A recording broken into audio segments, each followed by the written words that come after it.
Hello student. तो अभी तक जो हम लोगों ने पढ़ा था बेटा, वो पढ़ा था कि कैसे हम लोग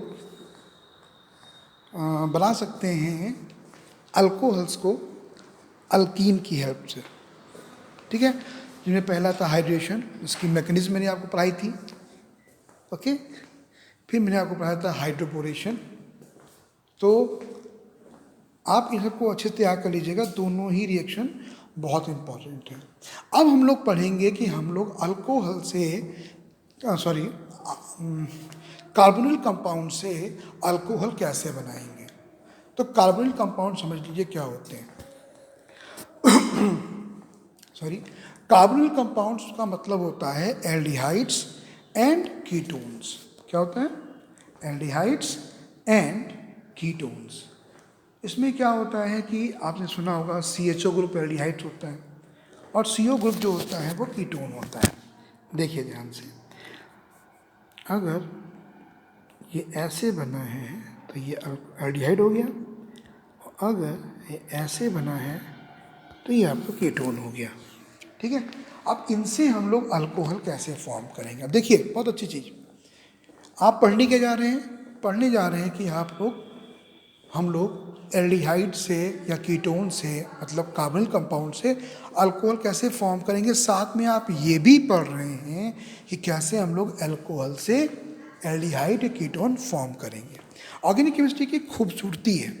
खूबसूरती क्या है बेटा कि आप एक चैप्टर तैयार कर रहे हो तो इसका मतलब ये हुआ कि आप बाकी चैप्टर्स के कुछ टॉपिक्स साथ में तैयार कर रहे हो। कैसे?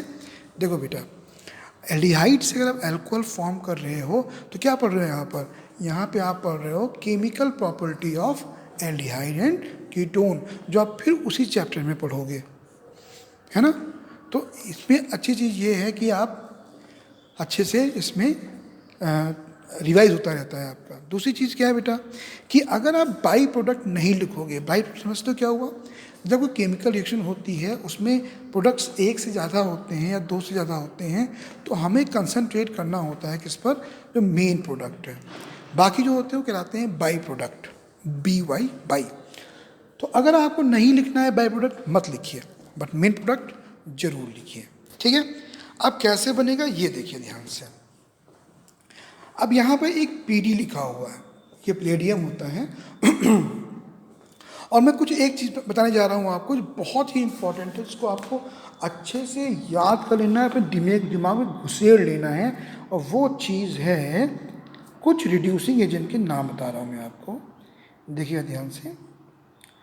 Sodium borohydride, lithium aluminium hydride, ये दोनों बहुत ही इम्पॉर्टेंट आपके रिड्यूसिंग एजेंट माने जाते हैं, जो आसानी से किसी को रिड्यूस कर सकते हैं। ठीक है, अब क्या होता है रिएक्शन में कि देखिए, एल्डिहाइड और कीटोन दोनों में एल्डिहाइड में अगर हम लोग क्या मिला दें, उसका हाइड्रेशन करते हैं, हाइड्रोजनेशन करते हैं, हाइड्रोजनेशन। जैसे कि आपने पढ़ा था 11th में, 10th में भी पढ़ा था आपने कि कैसे हम लोग वेजिटेबल ऑयल को वेजिटेबल घी में कन्वर्ट करते हैं विद द हेल्प ऑफ क्या? Hydrogenation in the presence of some catalyst. यहाँ पे कैटलिस्ट क्या है बेटा? यहाँ पर कैटलिस्ट है PD। ओके, अब देखिए ध्यान से, H2 का मतलब 2H, तो ये RCH2 CHO है, एक H यहाँ लग जाएगा, एक H यहाँ लग जाएगा, क्या बन जाएगा आपका? एल्कोहल बन जाएगा। ठीक, सिमिलरली बेटा यहाँ पर आपको कीटोन के लिए भी दिया हुआ है। अंडरस्टैंड? चलिए, अब इतना याद करना है आपको कि जो आपका एल्डिहाइड है वो सिंपल हाइड्रोजनेशन से भी क्या बना लेता है? अल्कोहल। लेकिन कीटोन को बनाने के लिए हमको स्ट्रॉन्ग रिड्यूसिंग एजेंट का इस्तेमाल करना पड़ता है। या तो NaBH4 का इस्तेमाल करें या AlIAlH4 का इस्तेमाल करें, इनमें से कोई एक इस्तेमाल करना पड़ेगा कीटोन के लिए। बट जो आपके एल्डिहाइड्स होते हैं वो आसानी से हाइड्रोजनेशन करके अल्कोहल फॉर्म कर सकते हैं। चलिए, नेक्स्ट है आपका कार्बोक्सिलिक एसिड और ईस्टर के साथ। ठीक है, चलिए इसमें बात करते हैं हम लोग। इसमें एग्जैक्टली अगर देखिए बताएं बेटा आपको, एक ग्रुप है जिस ग्रुप का नाम सॉरी यहाँ से होगा COO ग्रुप है बेटा। इसमें हमने अगर एक तरफ H लगा दिया, R लगाया बेटा, है ये एल्डिहाइड हो गया।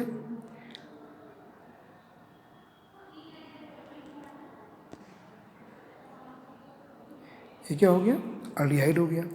अगर हम यहाँ पर H की जगह पर OH लगा दें तो ये बन जाता है RCOOH। ये बेटा क्या हो गया? ये हो गया आपका कार्बोक्सिलिक एसिड, याद है COOH। अगर हम यहाँ पर H को रिमूव कर दें और यहाँ पर हम लगा दें आपका R या R' तो क्या बन गया? ईस्टर बन गया। क्या बन गया? ईस्टर। और अगर हम पूरा ये हटा दें, यहाँ पर R लगा दें, क्या बन जाएगा? कीटोन बन जाएगा। अगर यहाँ पर हम Cl लगा दें तो कार्बोनिल क्लोराइड बन जाएगा। ओके, तो इस तरीके से देखा जाए तो CO ग्रुप जो होता है ये सब में कॉमन होता है। किसमें किसमें बेटा?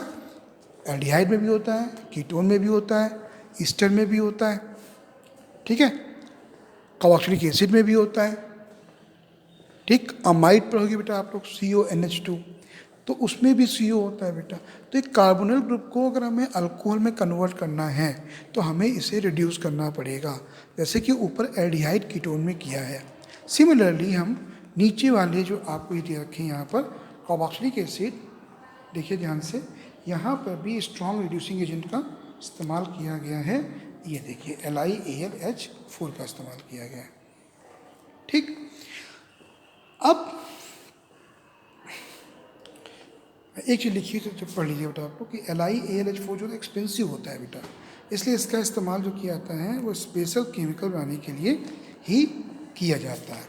अगर कॉमर्शियली करना है बेटा तो देखिए क्या हुआ है। सबसे पहले हमने यहाँ पर जो आपका कार्बोक्सिलिक एसिड है इसको हमने कन्वर्ट कर लिया ईस्टर में।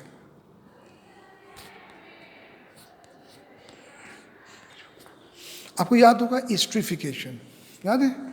जैसे कार्बोक्सिलिक एसिड मिलता है किसके साथ? अल्कोहल के साथ, और ईस्टर फॉर्म करता है। ये देखिए, ठीक, और फिर उसका हम लोग हाइड्रोजनेशन कर देते हैं, हम लोग क्या मिल जाता है? अल्कोहल मिल जाते हैं। ऐसा कि आप रिएक्शन में देख रहे हैं। इन रिएक्शंस को आप बेटा अच्छे से प्लीज़ तैयार कर लीजिएगा। चलिए आगे बढ़ते हैं हम लोग। अब ये देखिए, अभी आ गया एक टॉपिक, 2 नाम याद कर लीजिए, ठीक है? एक मैं बता चुका हूँ आपको, याद करिए, मैंने कहा था 2, एक तो ग्रिग्नार्ड रिएजेंट था, एक मैंने आपसे और कहा था एक ऐसा रिएजेंट है जो लगभग आपको हर चैप्टर में मिलेगा। उसका नाम क्या है? याद करने की कोशिश करिएगा आप लोग, जो अक्सर आपको रिएक्शंस में मिलता है। तो ग्रिग्नार्ड रिएजेंट की बात करते हैं। इसको आपने पीछे रिएक्शन में पढ़ा था जब आपने हेलो एल्कीन्स के बारे में पढ़ाया था। इसका फार्मूला होता है RMgX। यहाँ पे R क्या है? एल्किल ग्रुप, और X क्या है? आपका हैलोजन है बेटा। ठीक, अब समझिए कैसे इसमें होता है। अब ketone, carboxylic acid, aldehyde, Easter, सब में कॉमन क्या होता है बेटा? CO। ये देखिए यहाँ पर CO ग्रुप। जब ये ग्रिग्नार्ड रिएजेंट के पास जाता है तो देखिए ध्यान से, ग्रिग्नार्ड रिएजेंट की बात करें तो RMgX होता है बेटा।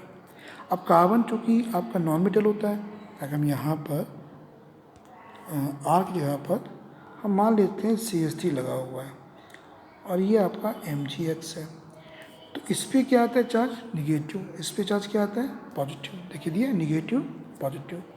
और ये कार्बोनिल ग्रुप है, मतलब CO ग्रुप है, उसमें इलेक्ट्रॉन शिफ्ट होते हैं ऑक्सीजन की तरफ। देखिए कैसे, ये आपका C+O है,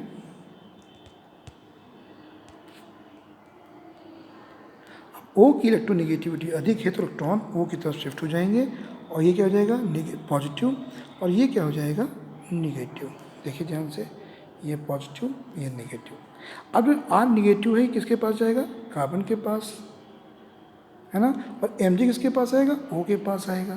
तो देखिए ध्यान से क्या हुआ, ये R जो है ये C के साथ यहाँ लग गया और Mgx किससे लगा के? ऑक्सीजन के साथ लग गया के।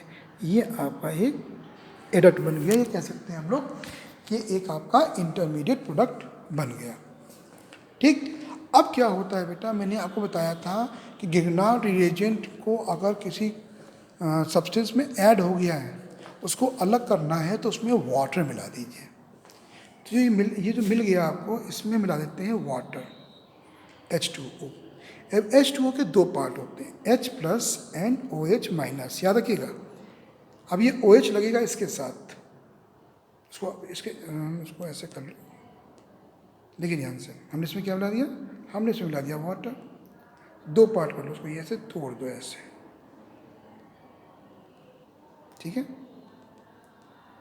यहाँ से इसके बीच से तोड़ दो।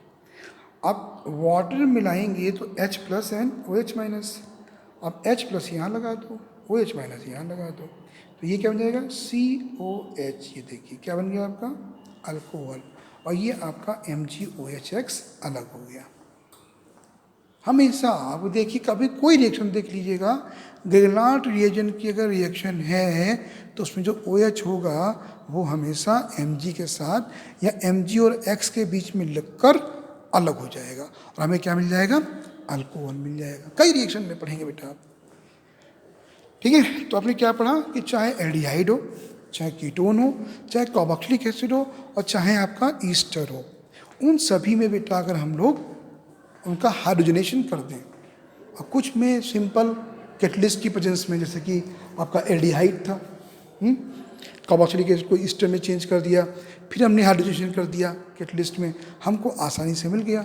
लेकिन कीटोन के लिए हमको कुछ रिड्यूसिंग एजेंट NaBH4 या LiAlH4 का इस्तेमाल करना पड़ता है। चलिए अब आगे बढ़ते हैं बेटा हम लोग।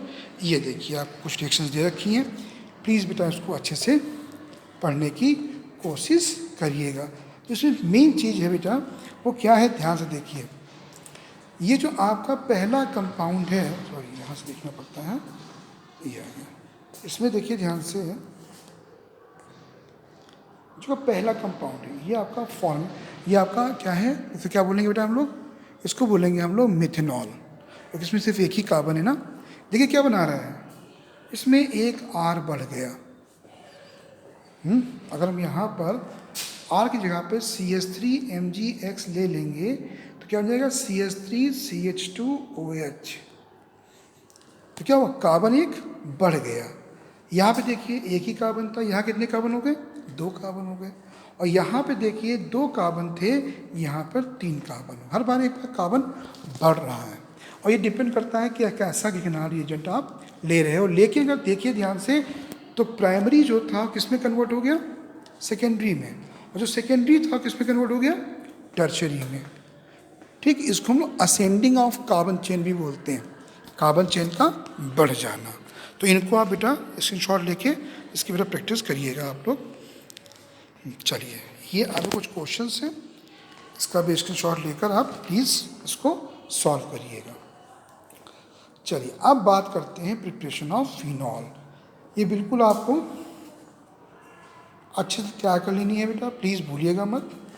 क्या होता है, पहला हम बनाएंगे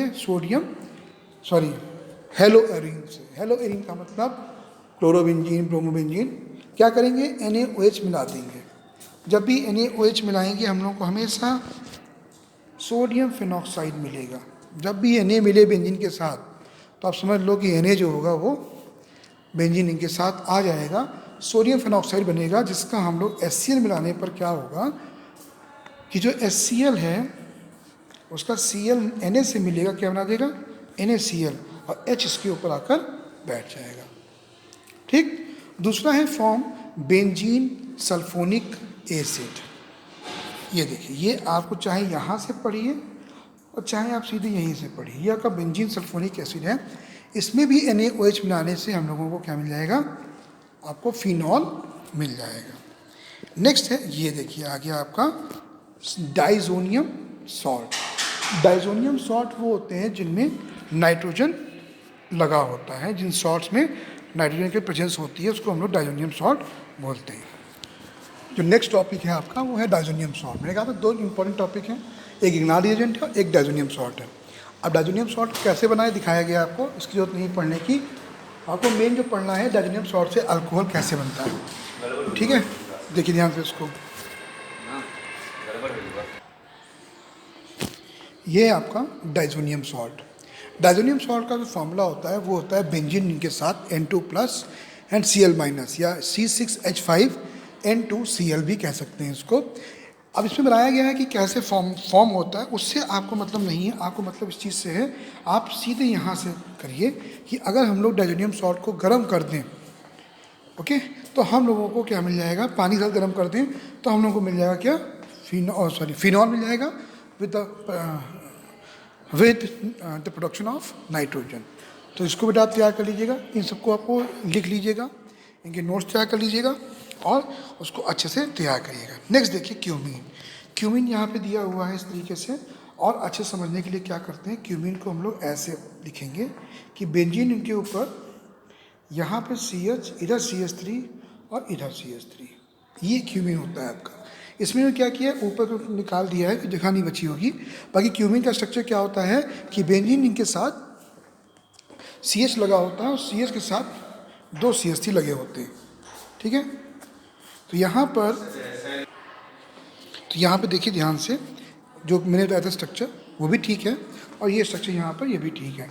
अब होता क्या है, O2 लगाते हैं, इसमें हम लोग ऑक्सीजन ऐड करते हैं, तो ऑक्सीजन क्या होता है कि इस C और इस H के बीच में 2 ऑक्सीजन ये लग जाएंगे यहाँ पर, ठीक है। इवन इन्होंने अच्छे से समझाया है बेटा, इन्होंने क्या है, इनको अच्छे से समझाया कि जो ऑक्सीजन O2 लगाओगे आप, वो O2 कहाँ जाएंगे, वो C और H के बीच में 2 ऑक्सीजन बनकर लग जाएंगे, जिसमें क्या होता है बेटा कि आपका ये पार्ट, ये देखिए ये पार्ट अलग हो जाता है, CH3CO CH3, क्या बचा, ये बचा OH, ये OH बेंजीन पे लग के क्या बनाता है, फिनॉल। जो आपका ये पार्ट बचा CH3CO CH3, ये देखिए इसको हम लोग कहते हैं एसीटोन। क्या बोलते हैं, एसीटोन। इसको आपको लैब में यूज़ करने को मिलेगा, जब ऑर्गेनिक कंपाउंड्स की के बारे में आप पढ़ेंगे तब आप देखेंगे वहाँ पर एसीटोन आपको मिलेगा, ठीक है। तो कैसे क्या हुआ इसमें कि हमने क्यूमीन में मिला दिया O2, वो O2 C और H के बीच में 2 ऑक्सीजन एटम के रूप में बैठ गए। इसके 2 पार्ट किए हम लोगों ने, क्या पार्ट किया, यहाँ से उसको हमने तोड़ दिया, ये OH गया फिनॉल के साथ, इसने ही बना दिया, OH गया बेंजीन के साथ और फिनॉल बना दिया, और ये आपका एसीटोन इधर अलग हो गया, ठीक है। तो ये एक हो गया आपका फिनॉल की प्रिपरेशन का मेथड। आगे बढ़ते हैं हम लोग, ये देखिए प्लीज़ उनको अच्छे से क्वेश्चन को, NCERT के इन टेक्स्ट मतलब एग्जाम्पल्स और NCERT क्वेश्चन दोनों बहुत इंपॉर्टेंट होते हैं। मतलब अगर आपको पास भी होना है, अगर आपको केमिस्ट्री बहुत जो है नहीं समझ में आ रही है तो उसके लिए मैं हूँ और फिर भी कोई दिक्कत अगर है तो आप NCERT जरूर तैयार करिए, और जब आप स्कूल खुलेगा, जब आप आएंगे तो मैं पहले आपको NCERT ही तैयार कराऊंगा, उसके बाद हम लोग रेफरेंस में जाएंगे। तो आप लोग NCERT तैयार करके आएंगे तो बड़ी मेरे लिए हेल्प हो जाएगी बेटा, ठीक। चलिए अब आगे बढ़ते हैं बेटा हम लोग। ये आपका है फिजिकल प्रॉपर्टीज़।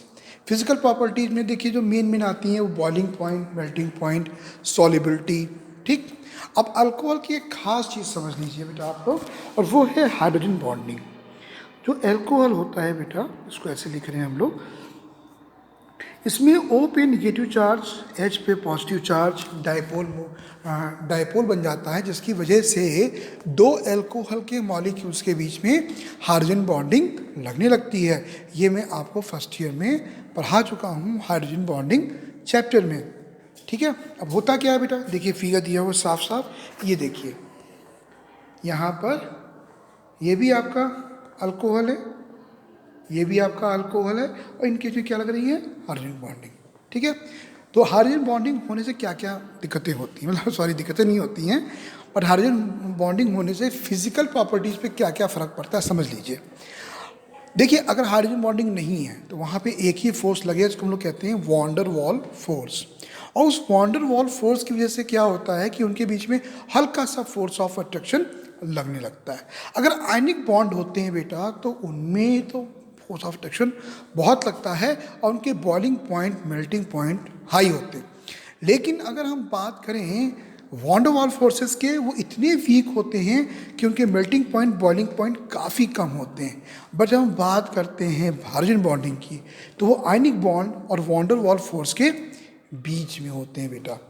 और ये क्या करते हैं, बॉइलिंग पॉइंट, मेल्टिंग पॉइंट को थोड़ा सा इन्फ्लुएंस करते हैं, प्रभाव डालते हैं। जैसे कि वाटर, अब वाटर का होता है 100, क्योंकि वाटर मॉलिक्यूल में क्या होता है बेटा, देखिए अगर उसको हल्का सा मैं एक्सप्लेन कर दूं उसको अच्छे से, देखिए ध्यान से।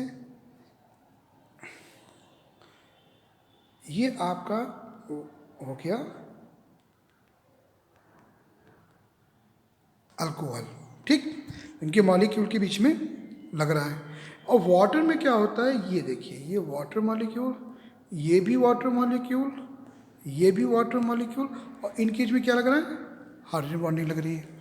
तो इनमें हाइड्रोजन बॉन्डिंग लगने की वजह से क्या होता है, थोड़ा सा स्ट्रांग हो जाते हैं और इन दोनों के बॉइलिंग पॉइंट थोड़ा सा बढ़ जाते हैं। लेकिन वाटर का मॉलिक्यूल जो होता है, जो बॉइलिंग पॉइंट होता है बेटा, वो अल्कोहल से ज़्यादा होता है।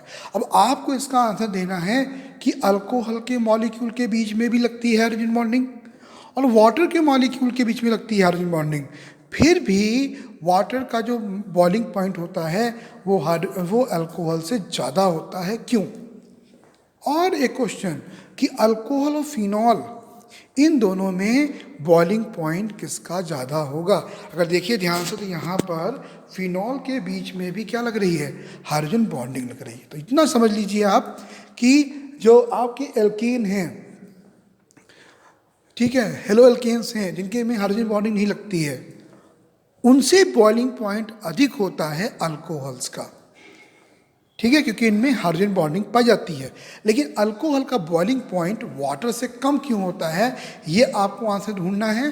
और अल्कोहल और फिनॉल में, इन दोनों में बॉइलिंग पॉइंट किसका अधिक होगा, ये भी बेटा आपको सर्च करना है और मुझे आप लोग इसका प्लीज़ आंसर दीजिएगा। सेकेंड थिंग, जो वाटर मॉलिक्यूल होते हैं उनके बीच में भी हाइड्रोजन बॉन्डिंग होती है, और जो फिनॉल मॉलिक्यूल होते हैं उनके बीच में भी हाइड्रोजन बॉन्डिंग होती है, और जो आपके अल्कोहल्स होते हैं उनके बीच में भी हाइड्रोजन बॉन्डिंग होती है। और हाइड्रोजन बॉन्डिंग होने की वजह से क्या होता है बेटा कि ये सॉल्युबिलिटी को बढ़ाते हैं। मतलब अल्कोहल जो होता है वो पानी में, वाटर में सॉल्युबल होता है, बिकॉज उनके बीच में भी क्या लगने लगती है, हाइड्रोजन बॉन्डिंग। तब जानते होंगे कि शराब में लोग पानी मिलाकर उसको कंज्यूम करते हैं। इसका मतलब यही हुआ कि जो अल्कोहल होता है वो वाटर में ईजिली सॉल्युबल होता है। अब देखिए क्यों ऐसा होता है, देखिए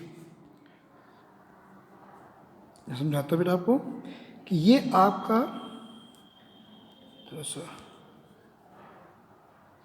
ये आपका अल्कोहल है, मैंने आ नीचे लगा तो समझाने के लिए, और ये भी आपका अल्कोहल है और ये भी आपका अल्कोहल है। अब इनके बीच में क्या लग रही है, हाइड्रोजन बॉन्डिंग, है ना। लेकिन अगर यहाँ पर हम लगाते हैं एक, ये आपका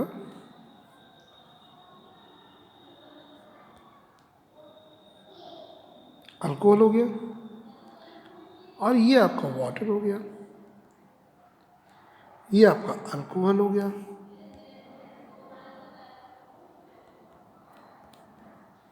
ये आपका वाटर हो गया। तो इन सबके बीच में क्या लग रही है, हाइड्रोजन बॉन्डिंग लग रही है।